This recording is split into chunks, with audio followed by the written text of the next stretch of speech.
La pluie tombe toujours plus fort sur un toit percé, dit le proverbe japonais. C'est bien là toute la difficulté dans ce dossier. Je vous raconte cette semaine l'histoire d'un locataire commercial qui souhaitait obtenir de la part de son bailleur la réalisation de travaux liés à la vétusté des locaux. Toutefois, il attendra plus de 6 ans après son entrée dans les lieux pour saisir la justice.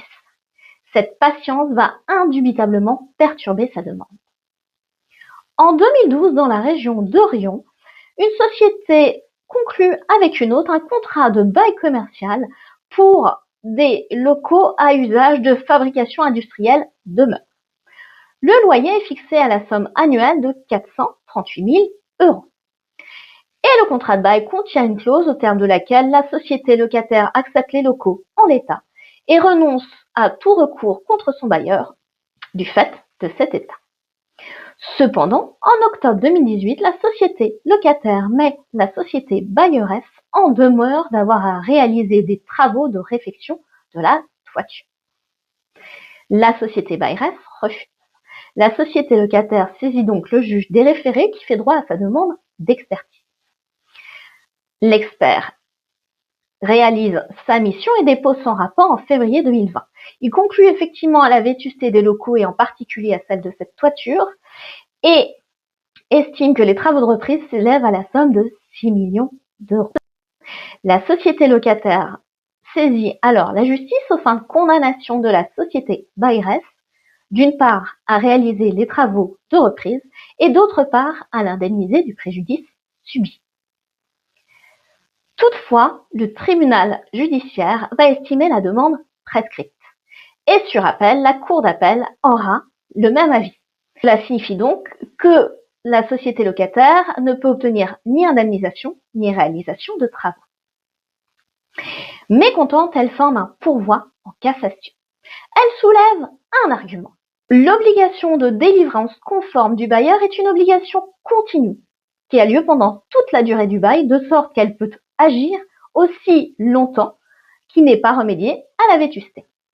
À votre avis, a-t-elle obtenu gain de cause? La réponse est oui. Dans cet arrêt du 4 décembre 2025, la Cour de cassation casse l'arrêt d'appel. Elle rappelle qu'au terme de l'article 1719 du Code civil, le bailleur est tenu d'assurer la jouissance paisible des locaux pendant toute la durée du bail.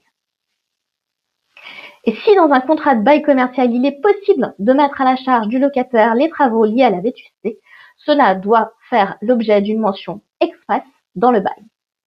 Ici, il n'y avait pas de mention expresse dans le bail, de sorte que la cour d'appel ne pouvait écarter l'obligation du bailleur de réaliser les travaux en cas de vétusté. Et les obligations du bailleur étant continues pendant toute la durée du bail, le locataire était libre d'agir aussi longtemps que la situation de vétusté perdurait. Mes conseils. En premier lieu, prévoir des dispositions parfaitement claires dans le bail. Si on peut mettre la vétusté à la charge du locataire, encore faut-il que cela figure par une clause expresse dans le bail. Et deuxième conseil, en cas de difficulté liée à des travaux, il convient d'agir dans les meilleurs délais.